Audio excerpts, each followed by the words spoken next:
ప్రియ దేవుని బిడ్డలారా, బైబిల్ చదవటం వినటం వల్ల మనలో విశ్వాసం పెరుగుతుంది. మన మార్గానికి త్రోవ చూపుతుంది. సమస్త జనులను శిష్యులనుగా చేయుడి మత్తయి 28:19 వచనంలో దేవుని వాక్యం తెలియచేస్తోంది. తెలుగు బైబిల్స్ను ఆర్ఆర్కే మూర్తి గారు రీసెర్చ్ చేసి విశ్లేషణ చేసిన బైబిల్లోని ప్రతి అధ్యాయాలను వచనాలను వరుస క్రమంలో అనగా ఆదికాండం నుండి ప్రకటనా గ్రంథం వరకు ఇవ్వబడుతుంది. ప్రతి ఒక్కరూ ఆధ్యాత్మికంగా విశ్వాసంలో బలపడి మీ జీవితంలో ఎదుర్కొంటున్న సమస్యల నుండి విడుదల పొందండి. ప్రతి ఒక్కరూ మీ దీవెన టీవీని సబ్స్క్రైబ్ చేసి ఈ వాక్యాన్ని లైక్ చేసి మీ మిత్రులకు బంధువులకు షేర్ చేయండి. దేవుని సువార్తను ప్రకటింపబడుటలో మీరు పాలిభాగస్తులు కండి. ప్రియ శ్రోతలు, మీ బైబిళ్లు తెరవండి. జకర్యా గ్రంథం 11వ అధ్యాయం 1 నుండి 6వ వచనం వరకు మనం ఈరోజు పాఠం చెప్పుకోబోతున్నాము. శ్రద్ధగా వినండి. లెబానోను, అగ్ని వచ్చి నీ దేవదారు వృక్షములను కాల్చివేయునట్లు నీ ద్వారములను తెరువు. దేవదారు వృక్షములు కూలాయి, వృక్షరాజములు పాడైపోయాయి. సరళ వృక్షములారా అంగలార్చండి. చిక్కని అడవి నరకబడింది. సింధూర వృక్షములారా అంగలార్చండి. గొర్రెబోయల రోదన శబ్దము వినపడుతున్నది. ఏలయనగా వారి అతిశయాస్పదము లయమైంది. కొదమసింహముల గర్జనము వినపడుతున్నది. ఏలయనగా యొర్దాను యొక్క మహారణ్యము పాడైపోయింది. నా దేవుడైన యెహోవా సెలవిచ్చున్నదేమనగా, వధకేర్పడిన గొర్రెల మందను మేపు. వాటిని కొనేవారు వాటిని చంపి కూడా తాము నిరపరాధులమే అనుకుంటారు. వాటిని అమ్మినవారు మాకు బహుధైర్యము దొరుకుతున్నది, యెహోవాకు స్తోత్రం అని చెప్పుకుంటారు. వాటిని కాచేవారు వాటి మీద కనికరము చూపరు. ఇదే యెహోవా వాక్కు. నేనికను దేశ నివాసులను కనికరింపక ఒకరి చేతికి ఒకరిని, వారి రాజు చేతికి వారినందరినీ అప్పగిస్తాను. వారు దేశమును నాశనము చేయగా వారి చేతిలో నుండి నేనెవరినీ విడిపించను. దేవునికి స్తోత్రం. శ్రోతలు వింటున్నారా? యేసు ప్రభువు మొదటిసారి వచ్చినప్పుడు ఆయనను రాజుగా ఆయన స్వకీయులే అంగీకరించలేదు. యేసు మంచి కాపరి, అంత్యక్రీస్తు కపట కాపరి. 11వ అధ్యాయంతో యేసు మొదటి రాకడను గురించిన ప్రవచనాలు ముగిశాయి. రోమా సామ్రాజ్య కాలానికి చెందిన ప్రవచనాలివి. మక్కాబీయుల కాలం ఉంది. ఆ రోజుల్లో యూదులెన్నో శ్రమలకు గురి అయ్యారు. జకర్యా నిరీక్షణ ప్రవక్త. జకర్యా అనే పేరుకు అర్థం ప్రభువు జ్ఞాపకం ఉంచుకున్నాడు. పాత నిబంధనలో ప్రవక్తలలో చివరివారిలో ఒకడు జకర్యా ప్రవక్త. కొత్త నిబంధన ఆరంభంలో మరో జకర్యా మనకు కనిపిస్తాడు. ఇతడు యాజకుడు, ఎలిజబెతు భర్త. జకర్యా ఎలిజబెతు దంపతుల కుమారుడే బాప్తిస్మమిచ్చిన యోహాను. ఈయన యేసుకు ఆగమన దూతగా వచ్చాడు. దేవుడు తన వారిని, తన ప్రజలను ఎన్నటికీ మరచిపోడు. జకర్యా నిరీక్షణ ప్రవక్త మాత్రమే కాదు, అతడు సత్య ప్రవక్త. సత్యమునే ఎక్కువగా నొక్కి చెప్పాడు. సత్యముపై ఆధారపడని నిరీక్షణ వల్ల ప్రమాదాలు కలుగుతాయి. అబద్ధాలు చోటు చేసుకుంటాయి. పడమటి నుండి దండయాత్రలు వస్తాయని ప్రవక్త చెప్పాడు. మొదట మహా అలెగ్జాండరు, ఆ తరువాత రోమా సైన్యాలు దండెత్తి వస్తాయి. ఈ దండయాత్రల వల్ల ఇశ్రాయేలు ప్రజలు ఎంతో బాధపడ్డారు. అయితే ఈ ప్రజలకు మంచి కాపరి ఒకాయన ఉన్నాడు. ఆయనే యెహోవా దేవుడు. మంచి కాపరి తన గొర్రెల కోసం ప్రాణం పెడతాడు. అయితే మరో కాపరి మనకు ఇందులో కనపడతాడు. ఇతడే అంత్యక్రీస్తు. గొర్రెలను చంపుతాడు, వాటిని నాశనం చేసే అబద్ధ కాపరి. వీడు అమాయకులైన గొర్రెల వంటి విశ్వాసులను పొట్టన పెట్టుకుంటాడు. మెస్సియాను తిరస్కరించినందుకు దేవుడు వీరికి శిక్ష విధిస్తాడు. లెబానోను, నీ ద్వారాలు తెరువు. మంటలు నీ దేవదారు చెట్లను కాల్చివేశాయి. జకర్యా తరువాత కూడా ఇశ్రాయేలు ప్రజలు చెదరగొట్టబడతారు. రోమా ప్రభుత్వ కాలంలో ఇది జరిగింది. అలెగ్జాండరు వాడిన పద్ధతులే రోమియులు వాడారు. ఈ శత్రువులు ఉత్తరం నుంచి వచ్చారు. లెబానోను ప్రాంతంలో బేరూటుకు పైగా కుక్క నది అని ఒక నది ఉన్నది. సముద్ర ప్రవేశం మొదట్లో అక్కడే ఉన్న కొండరాళ్ల మీద చెక్కబడిన రాతలు కనిపిస్తాయి. లోకజాతులకు ఆహ్వాన పత్రికలు. అటుగుండా వెళ్లిన ప్రతి సేనాపతి తన పేరును ఆ విధంగా చెక్కించుకుంటాడు. గ్రీకు భాషలో కూడా ఈ మాటలు చెక్కబడి ఉన్నాయి. అక్కడ ఒక జలసంధి ఉంది. గలిలయ సముద్రము, యొర్దాను నది, మృత సముద్రము అన్నీ అక్కడి నుండే పారుతాయి. పాలస్తీనాకు దండయాత్ర చేసిన విజేతల పేర్లు కొన్ని జకర్యా చెబుతున్నాడు. అగ్ని వచ్చి దేవదారు చెట్లను దహించి వేస్తుంది. లెబానోను దేవదారు కలపను సొలొమోను దేవాలయ నిర్మాణంలో విరివిగా వాడుకున్నారు. తన రాజాంతఃపురం కూడా దేవదారు కలపతోనే సొలొమోను కట్టించాడు. ఈ రోజున ఈ దేవదారు వృక్షాలు కనపడవు, అంతరించిపోయాయి. మంచు బాగా కురిసే చోట దేవదారు వృక్షాలు ఏపుగా పెరుగుతాయి. లెబానోను అనే మాటకు అర్థం తెల్ల మంచు. ఈ లెబానోను తోపుల్లో గుండా శత్రువులు సైన్యాలతో వచ్చి పడేవారు. ఈజిప్టు, బబులోను, మాదీయ పారసీకం, సిరియా, గ్రీసు, చివరికి రోమా సైన్యం వీరందరూ లెబానోను మీదుగా ముట్టడి కొనసాగించిన వారే. దేవదారు చెట్లు కూలాయి, ఘనమైన వృక్షాలు పాడైపోయాయి.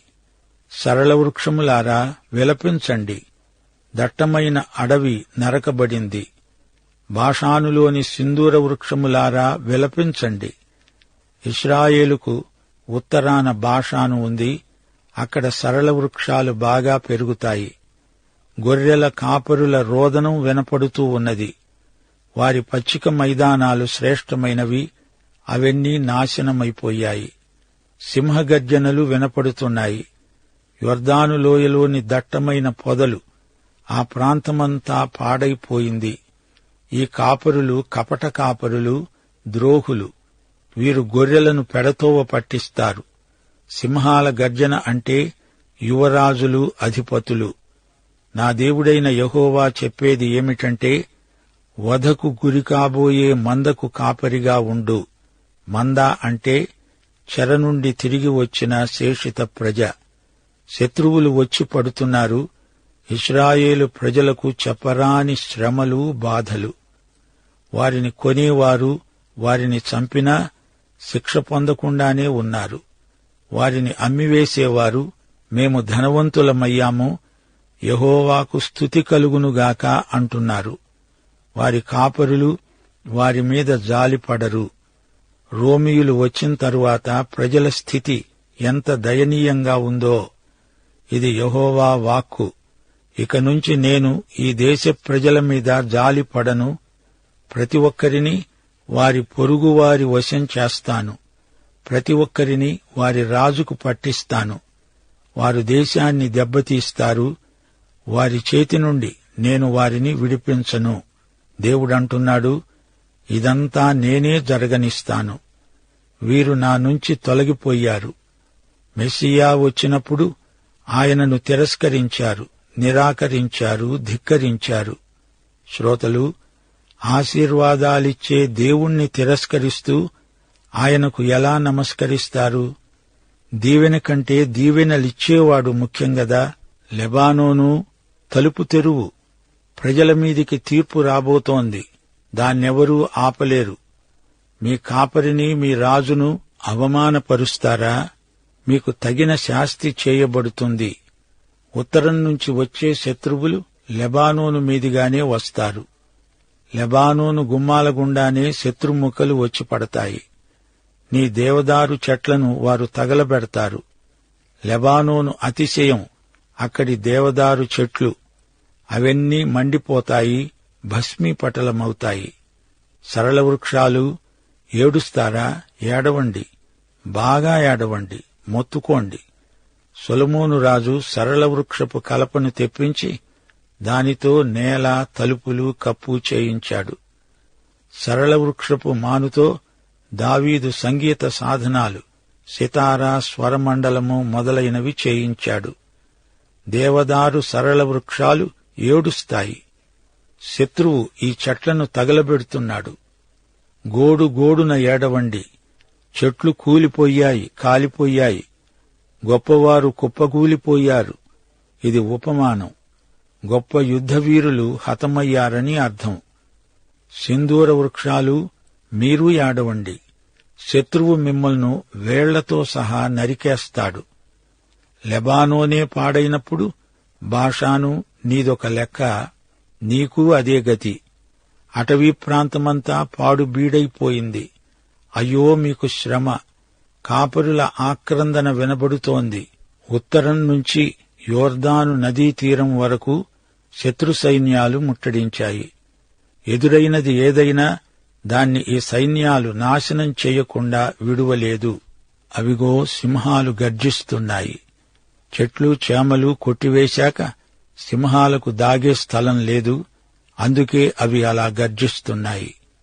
యోర్దాను నదీ తీరాన వృక్షములు ఎంతో అందమైన దృశ్యం. అవన్నీ ఇప్పుడు అదృశ్యమైపోయాయి. శత్రువులు వాటిని నరికేశారు. చెట్లు, మనుషులు, అడవి మృగాలు అన్నిటికీ నాశనం, సర్వనాశనం. రోమియులు వచ్చి యెరూషలేము నగరాన్ని ధ్వంసం చేసిన వైనమిది. మెస్సియాను తిరస్కరించినందుకు వచ్చిన శిక్ష ఇది. మంచి కాపరిని కాదన్న మీకు శిక్ష. మీరు ఏర్పరచుకొన్న చెడ్డ కాపరులు ఏడుస్తున్నారు, వినండి. మంచి కాపరి మందను కాపాడతాడు. చెడ్డ కాపరి ఒక్కొక్క గొర్రెను చంపుకొని తింటాడు. దేవుడు మంచి కాపరి. జకర్యా ప్రవక్తగా దేవునికి ఉపకాపరి, సహాయ కాపరి. అంత్యక్రీస్తు దొంగ కాపరి, చెడ్డ కాపరి. కీర్తనలు 44:22 నిన్ను బట్టి దినమెల్లా మేము వధించబడుతున్నాము.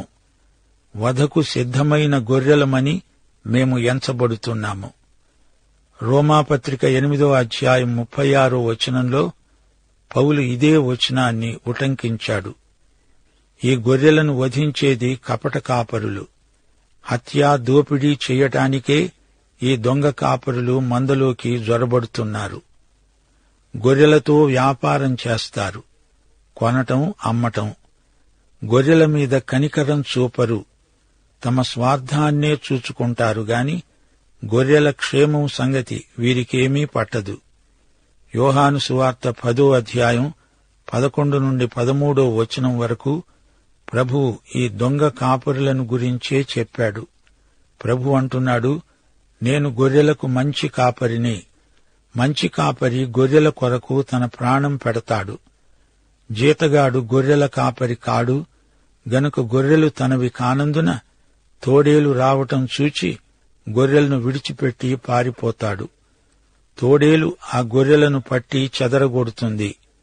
జీతగాడు జీతగాడే గనుక గొర్రెలను గూర్చి లక్ష్యము చేయకుండా పారిపోతాడు. పరాయి రాజులు ఇశ్రాయేలు గొర్రెలను వేధించుక తిన్నారు. వారిని ముప్పు తిప్పలు పెట్టారు. ఈజిప్టు, అష్షూరు ఒకరేమిటి, అందరూ అలా చేసిన వారే. తన గొర్రెలను బాధించిన వారికి దేవుడు శిక్ష విధించకుండా విడువడు. గొర్రెలను అమ్మిన వారికి, కొన్నవారికి, కపట కాపరులకు అందరికీ శ్రమ. అష్షూరు భాషలో రాజు అనటానికి కాపరి అనే మాట ఉంది. అన్యరాజులు ఇశ్రాయేలు పట్ల మితిమీరి ప్రవర్తించారు. దేవుడు వారిని ఈ విషయంలో శిక్షిస్తాను అంటున్నాడు. అందుకే దేవుడు 4వ వచనంలో ప్రవక్తతోనే అంటున్నాడు, వధకేర్పడిన ఈ గొర్రెల మందను మేపు.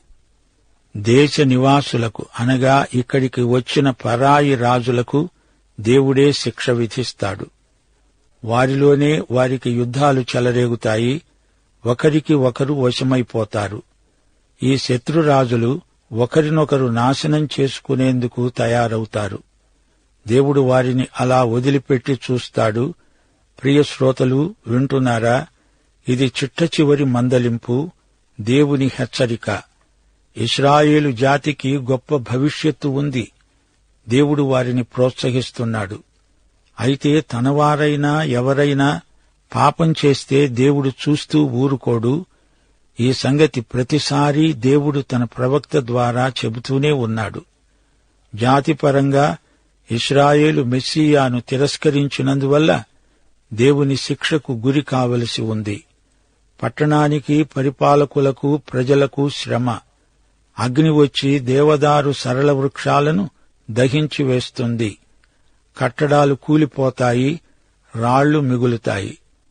వారి అతిశయాస్పదం అంతరించిపోతుంది.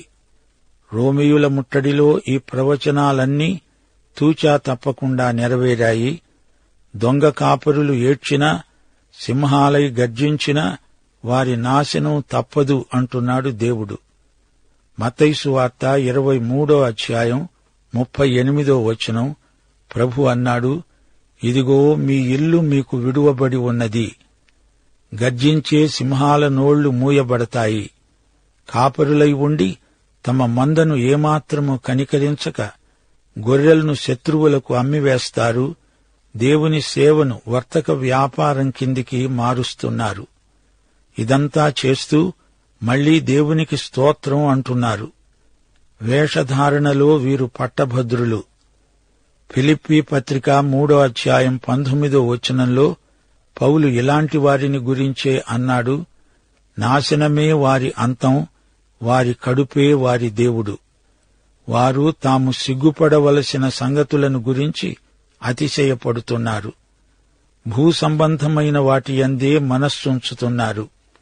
ఇశ్రాయేలును హింసించిన శత్రురాజుల మధ్య వారిలో వారికే విరోధం ఏర్పడడం గమనించాలి. వారు అంతఃకలహాల వల్ల ఒకరికొకరు కీడు తలపెట్టడం జరిగింది.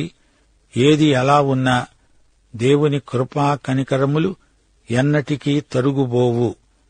దేవుని కృపా కాంతి ఎన్నటికీ అంతరించదు. నోవహు జలప్రళయంలో, సొదొమ గొమొర్రాల నాశనంలో కూడా కొందరు రక్షించబడడం గొప్ప విశేషం. అలాగే యెరూషలేము నాశనంలో కూడా శేషిత ప్రజలను దేవుడు కాపాడుకుంటాడు. శేషము లేకుండా చేయడు దేవుడు. దేవునికి స్తోత్రం. దావీదు 51 కీర్తన 4 ప్రార్థించాడు, దేవా, ఆజ్ఞ ఇచ్చేటప్పుడు నీవు నీతిమంతుడవుగా అగపడతావు, తీర్పు తీర్చేటప్పుడు నిర్మలుడవుగా అగపడతావు. దేవదారు సరళ వృక్షాలు, సింధూర వృక్షాల్లాంటి వారు, హేమాహేమీలు, గొప్ప నాయకులు, దేవుని చిత్త పరిధిలో లేని వారెందరో కూలిపోయారు. సంఘ చరిత్రలో అనేక మంది అమాయకులు క్రూరులైన రాజుల చేతిలో హతులైపోయినట్లు చెప్పబడింది. హతసాక్షుల రక్తం సంఘానికి బీజం వంటిది. ప్రవక్తలు, అపోస్తలులు హతసాక్షులయ్యారు. దేవుని బిడ్డలు చనిపోయినా వారి మంచి సాక్ష్యం చిరస్థాయిగా నిలిచి ఉంటుంది. క్రూరులైన రాజులపై దేవుని తీర్పు నిలిచి ఉంటుంది. ప్రసంగి 7:7 అన్యాయము చేయటం వల్ల జ్ఞానులు తమ బుద్ధిని కోల్పోతారు. లంచము పుచ్చుకోవడం చేత మనస్సు చెడుతుంది. బుద్ధిని కోల్పోతారు అంటే పిచ్చివాళ్లైపోతారు అని అర్థం. ఆస్తిపాస్తులు మనకున్నాయి అంటే హక్కులతో పాటు బాధ్యతలు కూడా మనకు సంక్రమిస్తాయి. ఎక్కువ ఎవరికి ఇవ్వబడుతుందో వారి నుండి ఎక్కువ అడుగుతారు. దేవుడు బీదల పక్షాన ఉన్నాడు. బాధితుల పట్ల దేవునికి ఎంతో శ్రద్ధ, ఆసక్తి. ప్రవక్తలు బీదల పక్షాన మాట్లాడారు. వారి సమస్యలను దేవుని కృపాసనము వద్దకు తీసుకువెళ్లారు. దేవుడంటున్నాడు, ఇదిగో జకర్యా, నా గొర్రెలు ఆపదలో ఉన్నాయి, వాటిని మేపు. ప్రేమ సువార్తతో వారిని పోషించు, వారిని బలపరచు అంటున్నాడు దేవుడు. పాఠం ఇంతటితో సమాప్తం. సమస్త జ్ఞానమునకు మించిన దేవుని శాంతి మీకు తోడై ఉండి మిమ్ములను కాపాడునుగాక.